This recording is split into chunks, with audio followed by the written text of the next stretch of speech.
بسم اللہ الرحمن الرحیم الحمدللہ رب العالمین والصلاة والسلام علی سیدنا و مولانا محمد وعلی آلہ و اصحابہ اجمعین۔ ناظرین و سامعین، رمضان المبارک کا بابرکت مہینہ اللہ تعالیٰ نے ہمیں نصیب کیا۔ اس دوران بہت سے معاملات ہوئے، بہت سی باتیں ہوئیں، لیکن ہم آغاز اس مقدس سفر سے کرنا چاہتے ہیں جو وزیر اعظم پاکستان محترم جناب عمران خان صاحب کا دورہ سعودی عرب ہے۔ رمضان المبارک کے آخری راتیں اور پھر طاق رات 27ویں شب اللہ تعالیٰ نے یہ سعادت مجھے بھی محترم عمران خان صاحب کے ساتھ بخشی کہ ہم بیت اللہ میں بھی داخل ہوئے اور حجرہ سیدہ طیبہ طاہرہ اما عائشہ صدیقہ رضی اللہ تعالی عنہ میں بھی رسول اللہ صلی اللہ علیہ وسلم کے روضہ اطہر پہ حاضری اور بیت اللہ کا طواف، یہ کائنات عالم کی تمام نعمتوں، تمام عظمتوں سے بڑی نعمت ہے۔ اللہ تبارک و تعالی قبول فرمائے اور بار بار اپنے گھر اور اپنے پیارے نبی صلی اللہ علیہ وسلم کے روضہ اطہر پہ حاضری نصیب فرمائے۔ ناظرین، آپ کو علم ہوگا کہ ایک پاکستان میں ایک بڑا بحران پیدا کیا گیا تھا کہ جناب بہت بڑی لڑائی ہو گئی ہے، پاکستان سعودی عرب دور ہو گئے ہیں، اور انہی پروگراموں میں عرض کرتا رہا کہ ایسا کوئی معاملہ نہیں ہے، آپ کو غلط فہمی ہے۔ پاکستان اور سعودی عرب کے یا پاکستان کے عالم اسلام کے تمام ممالک کے ساتھ جو تعلقات ہیں وہ بڑے مضبوط ہیں، اور ہمارے سعودی عرب سے جو تعلقات ہیں وہ ایمان اور عقیدے کی بنیاد پر ہیں۔ ہم عربی میں کہتے ہیں مثل الجسد والروح، جسم اور روح کا جو رشتہ ہے وہ ہمارا رشتہ ہے، اس لیے کہ ہمیں تو تقویت ہی مکہ مکرمہ اور مدینہ منورہ سے ملتی ہے۔ پاکستان کا قیام اس لیے ہوا کہ مدینہ منورہ کی طرز کی ریاست پاکستان کو بننا ہے۔ اگرچہ آج بڑے دکھ سے میں یہ بات کہنا چاہتا ہوں کہ کچھ لوگ حالات اور واقعات کو دیکھ کے کہتے ہیں کیا یہ مدینہ منورہ کی ریاست ہے؟ میں ان سے ایک سوال کرنا چاہتا ہوں کہ آپ نے اپنے 6 فٹ یا 5 فٹ کے جسم کے اوپر مدینہ منورہ کی ریاست کا کوئی قانون نافذ کیا ہوا ہے؟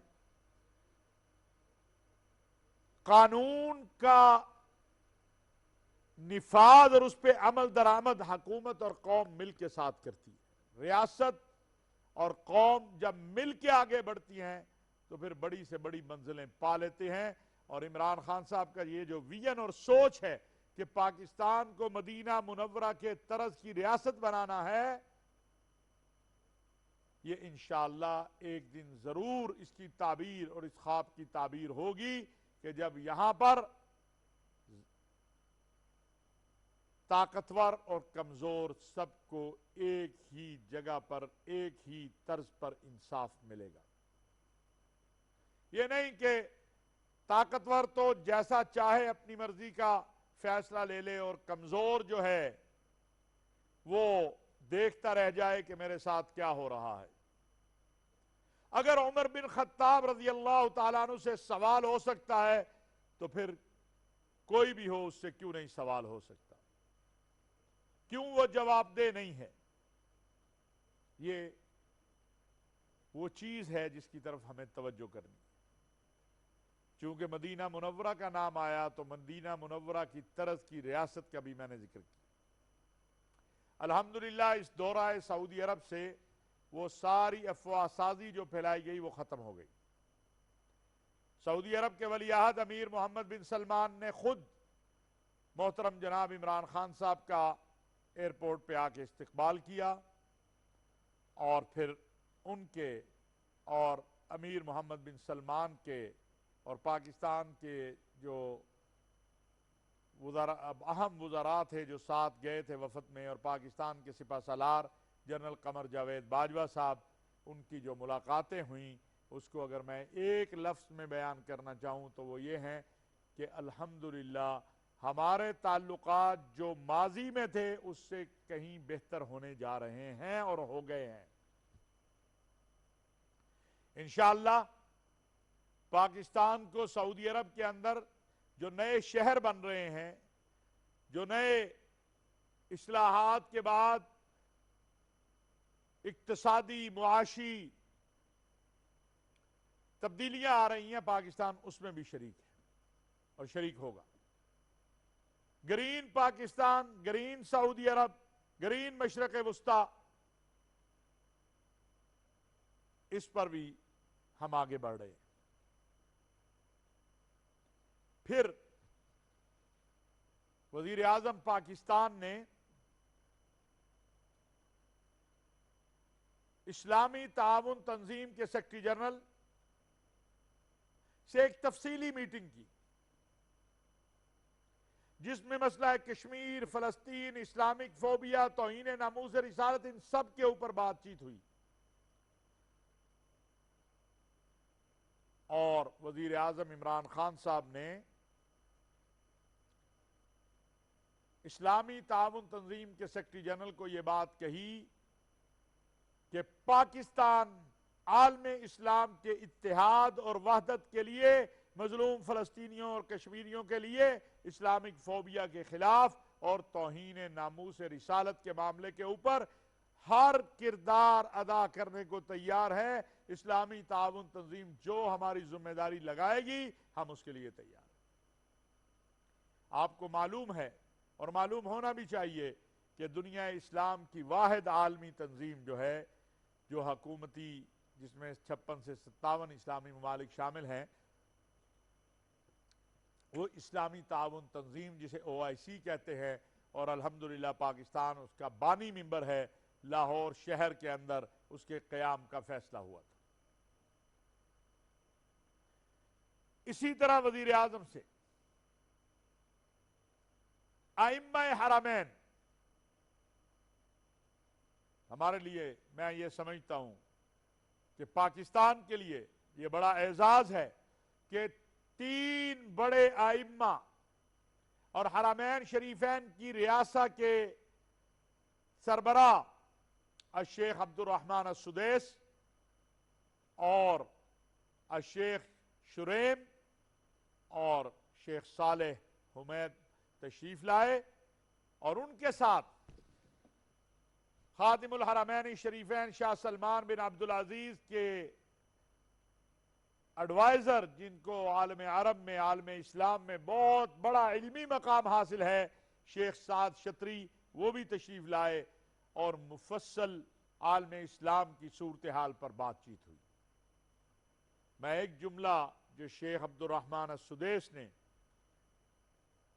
فرمایا وہ کہنا چاہتا ہوں۔ انہوں نے کہا عمران خان صاحب، آپ کا جو سوچ اور فکر عالم اسلام کے حوالے سے ہے، ہم اس پر آپ کی تحسین کرتے ہیں اور آپ کے لیے دعا گو ہیں۔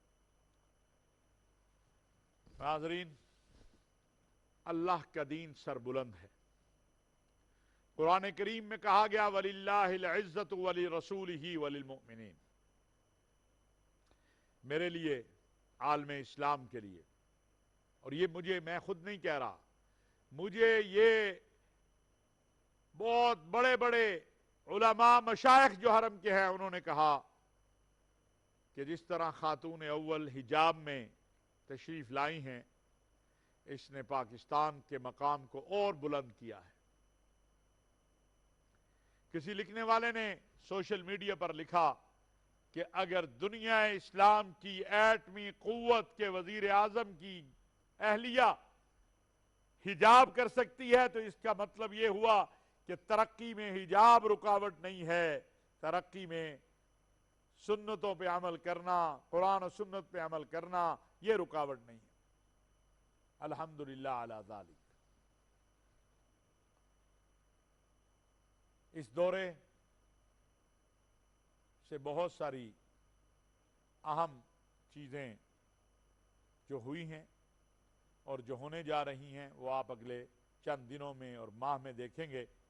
ہم نے وزیر اعظم پاکستان نے دعوت دی ہے سعودی عرب کے ولی عہد امیر محمد بن سلمان کو کہ وہ تشریف لائیں پاکستان، اور انشاءاللہ باذن اللہ تبارک و تعالی وہ پاکستان اس سال یا اگلے سال کے شروع میں ضرور تشریف لائیں گے۔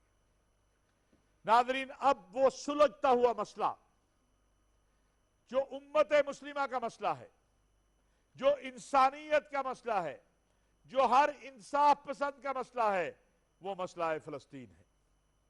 مسئلہ کشمیر اور مسئلہ فلسطین یہ اب انسانیت کے مسئلے بن چکے ہیں مسلمانوں سے آگے بڑھ کے، کیونکہ فلسطین کے اندر تو اسرائیلی جو ظلم و ستم کر رہے ہیں، جو بربریت و وحشت کر رہے ہیں، جو قتل و قتال کر رہے ہیں، وہ بلا تفریق ہے کہ ان کی بمباری کے نیچے مسلمان آ رہا ہے یا غیر مسلم آ رہا ہے، مسیحی آ رہا ہے یا مسلمان آ رہا ہے، یہ بغیر تفریق کے وہ کر رہے ہیں۔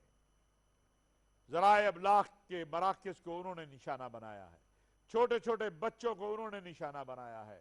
وہ فلسطین کی 10 سالہ بچی جو یہ سوال کر رہی ہے کہ میں کس سے کہوں، کس سے بات کروں، کس کے پاس جاؤں، میں تو چھوٹی سی بچی ہوں، میں کچھ بھی نہیں کر سکتی، آج پوری دنیا اس بچی کے اس سوال کے سامنے جواب دہ ہے۔ امت مسلمہ اپنے مصائب اور مسائل کی وجہ سے پریشان ہے۔ داخلی انتشار، تفرقہ بازی، آپس میں ایک دوسرے کو گرانا،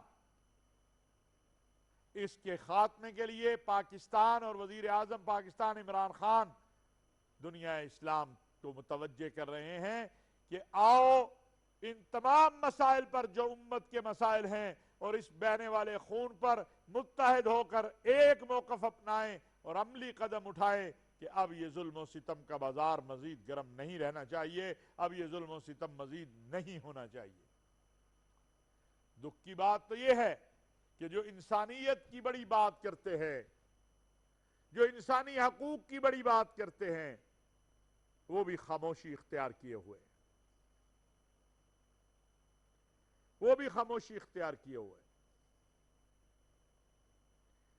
یورپ، امریکہ، برطانیہ، ایک جانور کو کچھ ہو جائے اس پر تو ان کے بیانات آ جاتے ہیں، لیکن آج جو کچھ فلسطینیوں کے ساتھ ہو رہا ہے اور فلسطینیوں کی نسل کشی کی جا رہی ہے اور فلسطینیوں کی زمین پہ قبضہ کیا جا رہا ہے، اس پر خاموشی ہے۔ پاکستان نے OIC کے وزراء خارجہ کے اجلاس میں جو سعودی عرب کی دعوت پر بلایا گیا تھا، اپنا موقف بڑا واضح پیش کرتے ہوئے یہ بات کہہ دی ہے کہ OIC متفقہ فیصلہ کرے، جو ہماری ڈیوٹی لگائی جائے گی ہم پورا کریں گے۔ اس کے بعد فلسطین امن مشن، ہمارے وزیر خارجہ شاہ محمود قریشی صاحب وزیر اعظم پاکستان عمران خان کی ہدایت پر فلسطین امن مشن پر روانہ ہے۔ انہوں نے کل اقوام متحدہ میں نیو یارک میں جو کچھ کہا ہے وہ پاکستانی قوم اور عالم اسلام کے جذبات کی ترجمانی ہے۔ ابھی تک سیز فائر نہیں ہو سکا۔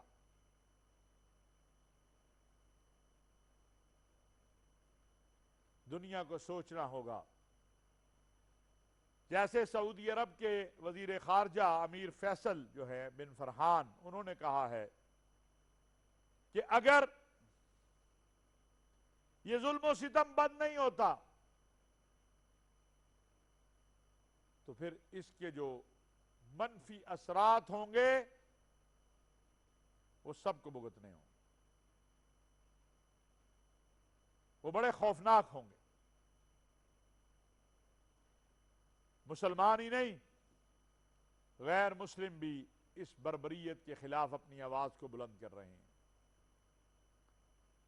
مسیحی دنیا کے مذہبی رہنما پوپ اس کے اوپر اپنے مذمت کا نہ صرف اظہار کر چکے ہیں بلکہ وہ کہہ چکے ہیں کہ ظلم و ستم کا یہ سلسلہ بند کیا جائے۔ پاکستان میں آج پورے ملک کے اندر یوم یکجہتی فلسطین منایا جا رہا ہے۔ پاکستان کے مسیحی، ہندو، سکھ، مسلم، غیر مسلم، شیعہ، سنی، بریلوی، دیوبندی، اہل حدیث سب ایک آواز میں کہہ رہے ہیں کہ یہ ظلم و ستم بند کرو، یہ ظلم و ستم بند کرو، یہ قتل و قتال بند کرو، یہ قتل عام بند کرو۔ پاکستان اپنی بساط کے مطابق کوشش کر رہا ہے اور ہم یہ کوشش جاری رکھیں۔ میری آپ سب سے بھی یہ درخواست ہے کہ آپ جہاں بھی ہیں ہر طرح سے، ایک بات میں اور بھی کہنا چاہتا ہوں کہ فلسطین کے سفیر جو ہیں پاکستان میں، انہوں نے بتایا کہ پاکستانی قوم، پاکستان کے لوگ ہمیں امداد دینے کے لیے رابطے کر رہے ہیں، لیکن ہماری حکومت نے کوئی میکانزم نہیں بنایا ابھی تک۔ میں ان سے گزارش کروں گا کہ وہ اس حوالے سے انتظار کریں، لیکن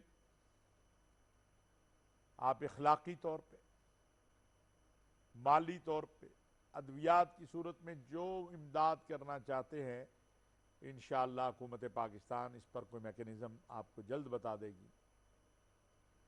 کچھ نہیں کر سکتے تو دعا تو کر سکتے ہیں، دعا تو کر سکتے ہیں۔ ہمیں دعا کرنی ہے، ہمیں اللہ کے آگے گڑگڑانا ہے کہ جب کوئی ہماری مدد کو نہیں آتا تو اے اللہ صرف تو ہی آتا ہے، اور اس کے علاوہ ہے بھی کوئی نہیں۔ امن یجیب المضطر اذا دعاہ ویکشف السوء۔